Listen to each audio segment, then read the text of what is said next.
ദൈവത്തിൻ്റെ അതിപരിശുദ്ധം വാഴ്ത്തുപെടുമാറാകട്ടെ. വീണ്ടും ഒരു പ്രാവശ്യം കൂടി നിങ്ങളുടെ മധ്യയായിരിക്കുവാൻ വലിയവനായ ദൈവം അവിടെ നേടിയ കൃപയ്ക്ക് ഞാൻ നന്ദിയോടെ സ്തുതിക്കുന്നു, സ്തോത്രം ചെയ്യുന്നു. ക്രിസ്തുയേശുവിൻ്റെ നാമത്തിൽ നിങ്ങൾക്ക് എല്ലാവർക്കും എൻ്റെ സ്നേഹവന്ദനം.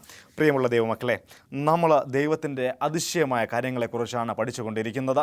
നമുക്ക് വേദപുസ്തകത്തിൽ നിന്ന് ചിന്തിക്കുന്നതിന് മുമ്പ് നമുക്ക് ഒരു നിമിഷം പ്രാർത്ഥിക്കാം. ഞങ്ങളെ അളവുകൂടാ സ്നേഹിക്കുന്ന അടിയങ്ങളുടെ വാഴ്ത്തപ്പെട്ട നല്ല ദൈവമേ, ഇന്ന് അടിയങ്ങൾ അങ്ങയുടെ സന്നിധിയിൽ വരികയാണ്. എൻ്റെ ദൈവമേ, അടിയങ്ങളുടെ പ്രാർത്ഥന അവിടെ ശ്രദ്ധിക്കുമാറാകണമേ എന്ന് പ്രാർത്ഥിക്കുന്നു. കർത്താവെ, അങ്ങയുടെ വചനം അങ്ങയുടേത്, സംസാരിക്കുന്ന ദാസൻ അങ്ങയുടേത്, കേൾവിക്കാരായിരുന്ന ജനം അങ്ങയുടേത്. എല്ലാവരെയും അങ്ങ് അനുഗ്രഹിക്കുമാറാകണമേ എന്ന് പ്രാർത്ഥിക്കുന്നു. സകലവും വലിയവനായ യേശു ക്രിസ്തുവിൻ്റെ നാമത്തിൽ ചോദിക്കുന്നു. കൃപ തോന്നി പ്രാർത്ഥന കേൾക്കണം. അടിയൻ്റെ പരമപിതാവേ, ആമേൻ. നമ്മൾ ദൈവവചനത്തിൽ നമ്മൾ നോക്കുന്ന സമയത്ത് നമ്മൾ വിചാരിക്കുന്നതിലും അപ്പുറമായ അതിശയകരമായ കാര്യങ്ങൾ, പലപ്പോഴും നമുക്ക് സാധ്യമല്ല എന്ന് വിചാരിക്കുന്ന കാര്യങ്ങളെല്ലാം സാധ്യമാക്കിക്കൊണ്ടുള്ള ഓരോ പ്രവൃത്തികളാണ് വേദപുസ്തകത്തിൽ നമുക്ക് കാണാൻ കഴിയുന്നത്. ഇവിടെ നമ്മൾ ഉൽപ്പത്തി മുതൽ നമ്മൾ വെളിപാട് വരെ നമ്മൾ വായിക്കുമ്പോൾ നമുക്ക് അങ്ങനെയുള്ള കാര്യങ്ങളാണ് ഈ വേദപുസ്തകത്തിലുള്ളത്. ഇന്ന് ഞാനൊരു കുഞ്ഞു പയ്യൻ്റെ കഥ പറയാൻ പോവുകയാണ്. ഒരു പയ്യനല്ല, ഒത്തിരി പേരുടെ കഥയുണ്ട്. എന്നാലും ഈ പയ്യനെക്കുറിച്ച് പറയുകയാണ് എങ്കിൽ, അവൻ തൻ്റെ ജ്യേഷ്ഠന്മാരെ കാണുവാൻ വേണ്ടി യുദ്ധസ്ഥലത്തേക്ക് പോകുകയാണ്. യുദ്ധസ്ഥലത്ത് ചെന്ന് നോക്കുന്ന സമയത്ത് അവൻ്റെ ജ്യേഷ്ഠന്മാർ നയിക്കുന്ന സൈന്യം തോറ്റുകൊണ്ടിരിക്കുകയാണ്. ആ സൈന്യത്തിൻ്റെ പട നയിക്കുന്നത് വളരെ വലിയ ഒരു ഫയൽമാനാണ്. അദ്ദേഹത്തിൻ്റെ പേര് ഗോലിയാത്ത് എന്നായിരുന്നു. ഗോലിയാത്ത് നയിക്കുന്ന ഫെലിസ്ത്യ സൈന്യം ഇസ്രായേൽ മക്കളെ തോൽപ്പിച്ചുകൊണ്ടിരിക്കുന്നു. ഇസ്രായേൽ മക്കൾ ഒന്നൊന്നായി മരിച്ചു വീണുകൊണ്ടിരിക്കുന്നു. അങ്ങനെ ഇരിക്കുന്ന സാഹചര്യത്തിലാണ് ദാവീദ് അവിടെ ചെല്ലുന്നത്. ആരെ കാണാൻ വേണ്ടി? ജ്യേഷ്ഠന്മാരെ കാണുവാൻ വേണ്ടി. അവിടെ ചെന്നപ്പോൾ ദാവീദിന് തോന്നി, എന്ത് ചെയ്തേക്കാം, ഞാനും ഒന്ന് യുദ്ധത്തിന് ഇറങ്ങിയേക്കാം. അങ്ങനെ വിചാരിച്ചുകൊണ്ട് ദാവീദ് യുദ്ധത്തിന് ഇറങ്ങാൻ പോവുകയാണ്. അപ്പോൾ ദാവീദ് യുദ്ധത്തിന് ഇറങ്ങാൻ ദാവീദിന് എന്തെങ്കിലും ക്വാളിഫിക്കേഷൻ ഉണ്ടോ? ദാവീദിൻ്റെ ക്വാളിഫിക്കേഷൻ, ദാവീദ് ശൗലിൻ്റെ അടുത്ത് പറഞ്ഞു, രാജാവേ, ഞാൻ ഇന്നതൊക്കെ ചെയ്തിട്ടുണ്ട്, നീ എന്നെ യുദ്ധത്തിന് അയക്കണം. യഹോവയായ ദൈവം ഇന്ന് ഫെലിസ്ത്യരെ എന്ത് ചെയ്യും, എൻ്റെ കയ്യിൽ ഏൽപ്പിക്കും എന്ന് ദാവീദ് പറയുവാൻ ഇടയായി. ദാവീദ് ഇത് പറഞ്ഞ സമയത്ത് ദാവീദ് വളരെ വിശ്വസ്തയോടുകൂടി രാജാവിൻ്റെ സന്നിധിയിൽ നിൽക്കുകയാണ്. രാജാവിന് ഇത് കേട്ടപ്പോൾ വളരെ സന്തോഷമായി. രാജാവ് പറഞ്ഞു, ഓക്കെ, ഇവനെ എന്ത് ചെയ്യണം, ഇവനെ നമ്മളെ യുദ്ധത്തിന് പോകുന്ന ആ അങ്കികളെല്ലാം ധരിപ്പിക്കുക, പടച്ചട്ടയെല്ലാം ധരിപ്പിച്ച് അവനെ ഇറക്കി വിടുക എന്ന് പറഞ്ഞു. അപ്പോൾ ഈ പടച്ചട്ടയെല്ലാം ഇട്ട സമയത്ത് ദാവീദിന് ഇതൊക്കെ വളരെ ഭാരമായിട്ട് തോന്നി. നമ്മൾ 17-ാം അധ്യായം, ഒന്ന് ശമൂവേൽ പുസ്തകം 17-ാം അധ്യായം അതിൻ്റെ 39 മുതൽ വായിക്കുകയാണെങ്കിൽ നമുക്കിത് മനസ്സിലാക്കാൻ കഴിയും. ദാവീദ് പടച്ചട്ടയെല്ലാം അണിഞ്ഞ് ദാവീദ് ഇറങ്ങി പുറപ്പെടുകയാണ്.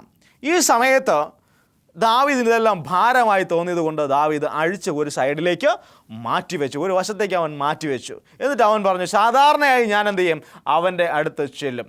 അപ്പോൾ ഈ പടച്ചട്ട അവന് ഭാരമായതുകൊണ്ട് അവൻ ഊരിവെച്ച് അവൻ എന്ത് ചെയ്തു, ഒരു സാധാരണ വസ്ത്രവും ധരിച്ച് ഒരു വടിയും കയ്യിലെടുത്തുകൊണ്ട് അവൻ എന്ത് ചെയ്യാണ്, മുന്നോട്ട് നീങ്ങുകയാണ്. ഈ മുൻപോട്ട്, അതായത് വാളുകളും പിടിച്ച് പടച്ചട്ടയെല്ലാം അണിഞ്ഞ് നിൽക്കുന്ന ജനസമൂഹത്തിൻ്റെ ഇടയിലൂടെ ഒരു സാധാരണ പയ്യൻ ഒരു കമ്പും വെച്ചുകൊണ്ട് അവൻ മുൻപിലേക്ക് നടന്ന് നീങ്ങുന്നൊരവസ്ഥ ഒന്ന് ആലോചിച്ച് നോക്കിയേ. ഇത് ഗോലിയാത്തിൻ്റെ ശ്രദ്ധ ഏറ്റവും പിടിച്ചുപറ്റി. ഗോലിയാത്ത് ഇത് നോക്കിയപ്പോൾ നല്ല വെളുത്ത സുന്ദരനായ നല്ല പവിഴത്തിൻ്റെ നിറമുള്ള ഒരു പയ്യൻ എന്ത് ചെയ്യുന്നു, നടന്നു വരുന്നു. ആരെ തോൽപ്പിക്കുവാൻ വേണ്ടി? ഗോലിയാത്തിനെ തോൽപ്പിക്കാൻ വേണ്ടി. ചിരിക്കത്തില്ലേ? ദാവീദിനെ കണ്ടതും ഫെലിസ്ത്യ സൈന്യം മുഴുവൻ എന്ത് ചെയ്തു, ചിരിക്കുവാൻ ആരംഭിച്ചു, കളിയാക്കുവാൻ ആരംഭിച്ചു. ഇവനെ കൊണ്ട് സാധിക്കില്ല എന്ന് പറഞ്ഞു. കാരണം എന്താ, ഞാൻ ഇവനേക്കാളും ശരീരത്തിലും ബലത്തിലും എന്താണ്, ഞാൻ മുന്നിലാണ് എന്ന് പറഞ്ഞുകൊണ്ട് ദാവീദിനെ വളരെയധികം കളിയാക്കുവാനിടയായി. ദാവീദിനെ വീണ്ടും നിന്ദിക്കുവാൻ തുടങ്ങി. അങ്ങനെ നിന്ദിച്ചു പറഞ്ഞു, ഇന്ന് ഞാൻ ഇവനെ എന്ത് ചെയ്യും, ഞാൻ ഇന്ന് ദാവീദിനെ കൊല്ലും. കൊന്നിട്ട് അവൻ്റെ ശരീരം ഞാൻ എന്ത് ചെയ്യും, ആകാശത്തിലെ പക്ഷികൾക്ക് ഇന്ന് ഭക്ഷണമായി കൊടുക്കും എന്നൊക്കെ വളരെ വീമ്പിളക്കി വളരെ സംസാരിക്കാൻ തുടങ്ങി. അവൻ അഹങ്കാരത്തോടു കൂടി സംസാരിക്കാൻ തുടങ്ങി. ഫെലിസ്തീയ സൈന്യം വളരെ ആർത്തലിച്ച് ചിരിക്കുവാനും തുടങ്ങി. കാരണം എന്താ, അവൻ വലിയൊരു മനുഷ്യൻ, ദാവീദ് ഒരു ചെറിയ വടിയുമായിട്ട് ചെന്നിരിക്കുകയാണ് അവനെ തല്ലിക്കൊല്ലുന്ന രീതിയിൽ. അങ്ങനെ ദാവീദ് പറഞ്ഞു, അല്ലയോ ഫെലിസ്ത്യ, നീ ഒന്നുകൊണ്ട് പേടിക്കണ്ട, ഇന്ന് യഹോവയായ ദൈവം എന്ത് ചെയ്തിരിക്കുകയാണ്, നിന്നെ എൻ്റെ കയ്യിൽ ഏൽപ്പിച്ചിരിക്കുകയാണ്. ഇന്ന് ഞാൻ നിന്നെ എന്ത് ചെയ്യും, കൊല്ലും, നിൻ്റെ തലയെ ഛേദിച്ച് കളയും. അത്രയുമല്ല, ഞാൻ ഇന്ന് ഫെലിസ്ത്യ സൈന്യങ്ങളുടെ ശവങ്ങളെ ആകാശത്തിലെ പക്ഷികൾക്കും ഭൂമിയിലെ മൃഗങ്ങൾക്കും ഇരയാക്കും. എന്തോ ഫെലിസ്ത്യരുടെ നേതാവായ ഗോലിയാത്ത് പറഞ്ഞോ അതേ സെയിം വാചകം ഇവിടെ പറയുകയാണ്. യഹോവയെ സാക്ഷി നിർത്തിക്കൊണ്ട് ദാവീദ് പറയുകയാണ്. അങ്ങനെ ആ കയ്യിലുണ്ടായിരുന്ന കമ്പും അവൻ്റെ കയ്യിലുണ്ടായിരുന്ന കല്ലും ഉപയോഗിച്ച് അവൻ എന്ത് ചെയ്തു, അവൻ ഗോലിയാത്തിനെ കൊല്ലുന്നു എന്ന് നമുക്ക് കാണുവാൻ കഴിയുന്നു.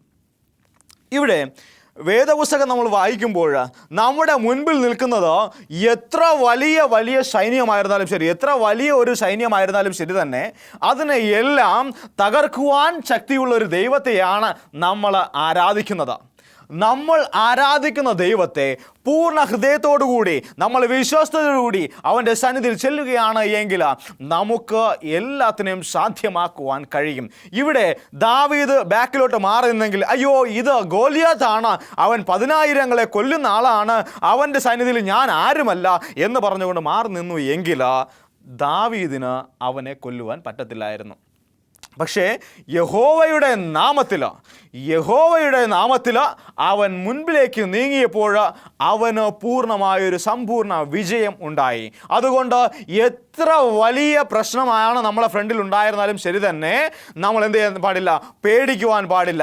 ഏത് മലയെയും നിരപ്പാക്കുവാൻ വലിയവനായ ദൈവത്തിന് കഴിയും. ഒരു കടുകുമണിയോളം വിശ്വാസമുണ്ട് എങ്കിൽ ഈ മലയോട് നീങ്ങിപ്പോകാൻ പറഞ്ഞാൽ ഈ മലയെയും നീങ്ങിപ്പോകും എന്ന് ദൈവത്തിൻ്റെ വചനം പറയുന്നു.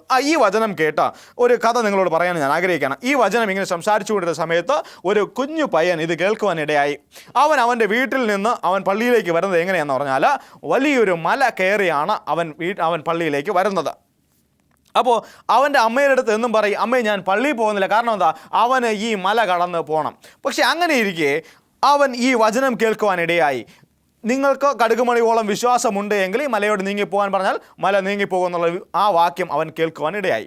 അങ്ങനെ അവൻ വീട്ടിൽ നിന്ന് ഇറങ്ങി ഈ മല കയറുമ്പോഴൊക്കെയും ദൈവത്തോട് ദൈവമേ ഈ മല ഇവിടെ നിന്ന് നീങ്ങിപ്പോകണമേ, ഈ മല ഇവിടെ നിന്ന് നീങ്ങിപ്പോകണമേ. അങ്ങനെ പ്രാർത്ഥിച്ച് അവൻ ഈ മലയിൽ കയറിപ്പോകും. അങ്ങനെ വർഷങ്ങൾ കടന്നുപോയി. ആ സമയത്ത് അവൻ പ്രാർത്ഥിച്ചതിന് പ്രകാരം ആ സ്ഥലം ഗവൺമെൻറ് ഏറ്റെടുക്കുകയും ആ സ്ഥലത്തെ ആ മലയെ നിരപ്പാക്കി അവിടെ ഒരു വലിയൊരു തുറമുഖം പണിയാനും അവർ തീരുമാനിച്ചു. അവിടെ നമ്മൾ നോക്കുകയാണ് എങ്കിൽ അവൻ്റെ പ്രാർത്ഥന എന്ത് ചെയ്തു, ദൈവം കേട്ടു എന്നാണ് ഈ കഥ പറയുന്നത്. അപ്പോൾ നമ്മൾ വിശ്വസിക്കുന്ന ദൈവത്തെ പൂർണ്ണ ഹൃദയത്തോടു കൂടി വിശ്വസിച്ചാൽ നമ്മൾ ഗോലിയാത്തിനെ കൊന്ന ദാവീദിനെ പോലെ നമ്മളും എന്ത് ചെയ്യും, ഉയർന്നിൽക്കും. അസാധ്യങ്ങളെ സാധ്യമാക്കുന്ന ദൈവം, ആ ദൈവത്തിൻ്റെ ശക്തി നമ്മളുടെ മേൽ ഉണ്ടാകും. അതുകൊണ്ട് എന്നെ കേൾക്കുന്ന എൻ്റെ പ്രിയ ദൈവത്തിൻ്റെ ജനമേ, നിങ്ങൾ എന്ത് ചെയ്യുക, നിങ്ങൾ എപ്പോഴും ദൈവസന്നിധിയിൽ ഉണർന്നിരുന്ന് പ്രാർത്ഥിക്കുക. ദാവീദ് വീട്ടിൽ നിന്ന് വന്നപ്പോൾ എനിക്ക് തോന്നുന്നു ഒരു നിശ്ചയവും ഉണ്ടായിരുന്നിട്ടില്ല. ദാവീദിന് യുദ്ധത്തിൽ പങ്കെടുക്കാൻ പറ്റുമെന്നോ ദാവീദിന് ഇവനെ കൊല്ലുവാൻ പറ്റുമെന്നോ അങ്ങനെ ഒരു നിശ്ചയമില്ലായിരുന്നു. എന്നാൽ സ്വർഗത്തിലെ ദൈവത്തിന് ദാവീദിനെ കുറിച്ച് ഒരു നിശ്ചയമുണ്ടായിരുന്നു.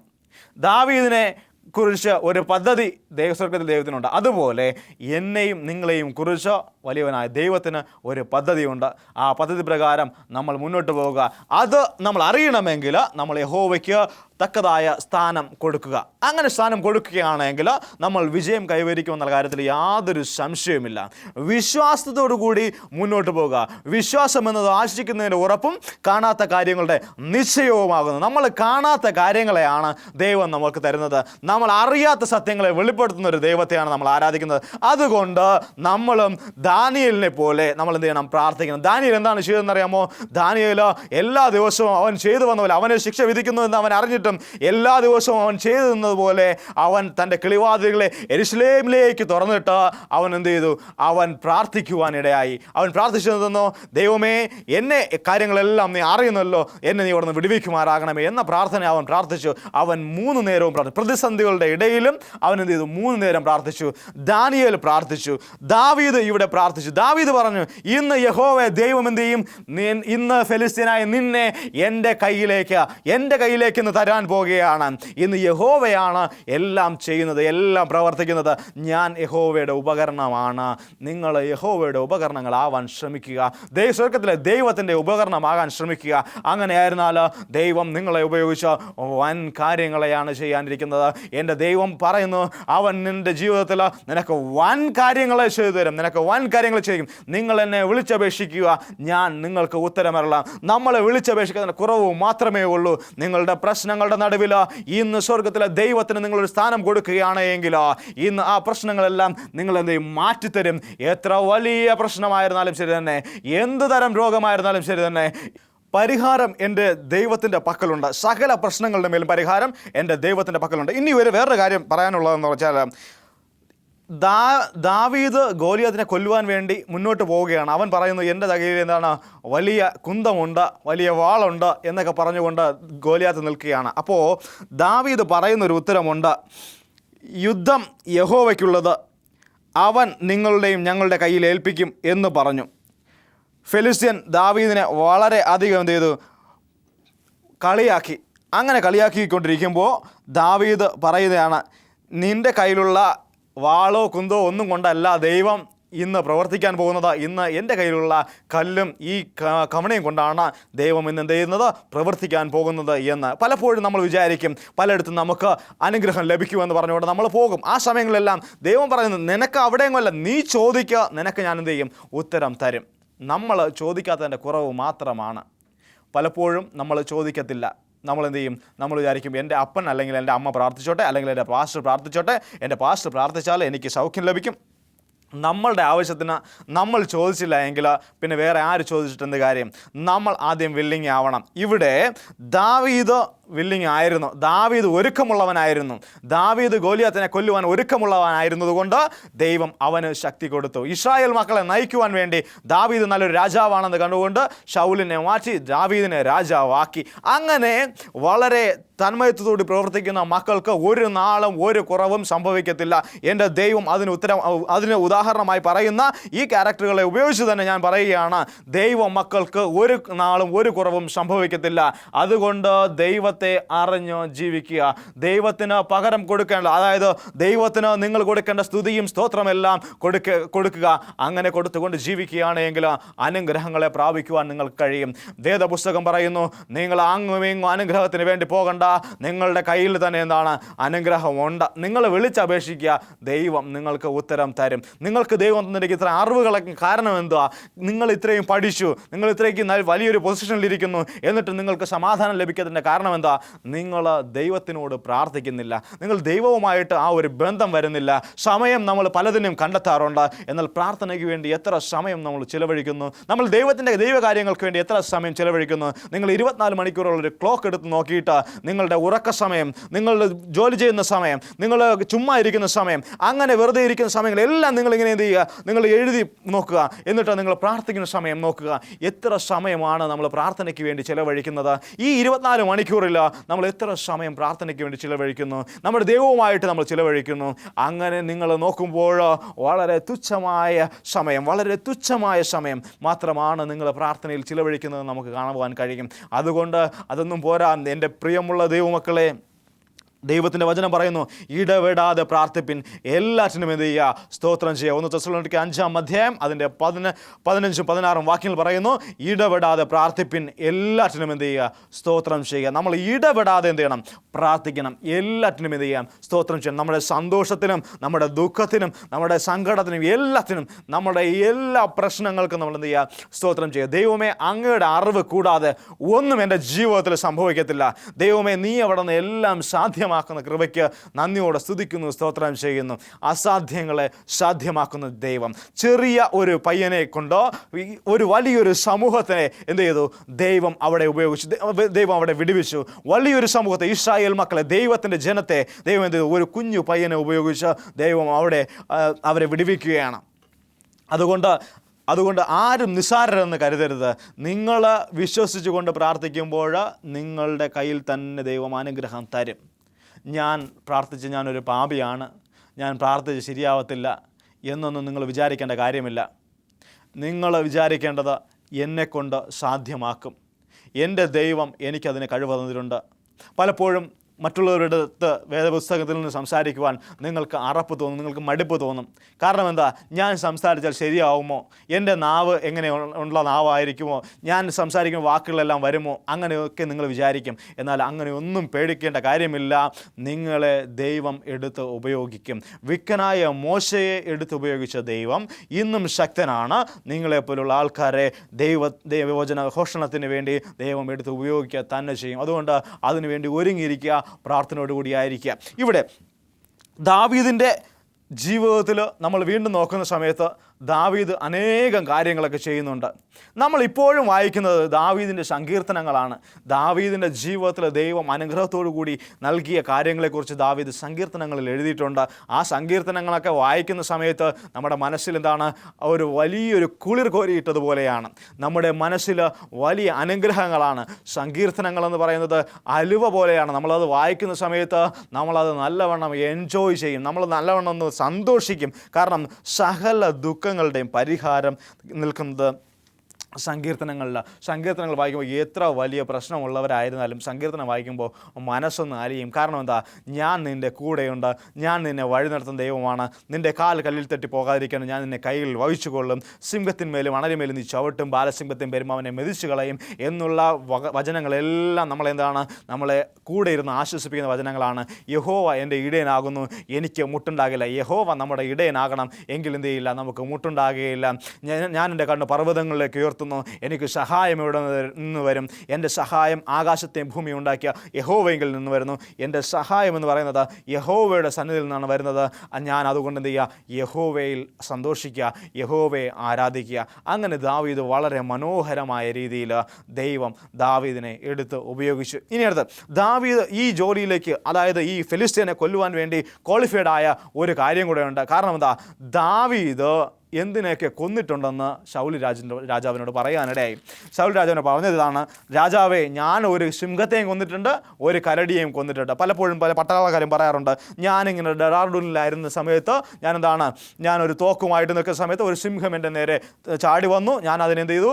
ഞാൻ അതിനെ കൊന്നു കളഞ്ഞു എന്നൊക്കെ പറയുന്ന ഒരു പൊള്ളത്തനമായ കാര്യങ്ങൾ നമ്മൾ കേൾക്കാറുണ്ട്. എന്നാൽ ഇവിടെ ദാവീദ് പറയുകയാണ്, ഞാനൊരു സിംഹത്തെയും ഞാനൊരു കരടിയെയും കൊന്നു എന്ന് പറഞ്ഞു. അപ്പോൾ ദാവീദ് അവിടെയും പറയുന്ന കാര്യമാണ്, ഒരു സിംഹത്തെക്കാളും വലുതല്ലല്ലോ ആ നിൽക്കുന്ന ഗോലിയാത്ത് എന്ന്. അങ്ങനെ സിംഹത്തെക്കാളും വലുതല്ല. അങ്ങനെ സിംഹങ്ങളെ കൊല്ലുവാൻ വേണ്ടി ശക്തി കൊടുത്ത ദൈവം എന്ത് സന്ദർഭത്തിലും നിങ്ങളെ അതിജീവിക്കുവാൻ വേണ്ടി നിങ്ങൾക്ക് ശക്തി തരും എന്നുള്ള കാര്യത്തിൽ യാതൊരു സംശയവുമില്ല. കാരണം അത്രയും വലിയൊരു പ്രതിസന്ധിയിൽ നിന്ന ദാവീദ്, ഒരു സിംഹം വന്നാൽ എന്താണ്? നമ്മൾ അതിന് നല്ലൊരു ചിക്കൻ ഫ്രൈ ആണ്, അല്ലെങ്കിൽ നമ്മൾ നല്ലൊരു ബീഫ് കറിയാണ് എന്നൊരു ബോധത്തിൽ മാത്രമേ നിൽക്കാൻ പറ്റത്തുള്ളൂ. പക്ഷേ അവൻ്റെ ജീവിതത്തിൽ അത് വന്ന സമയത്ത് അവൻ ദൈവത്തോട് പ്രാർത്ഥിച്ചു.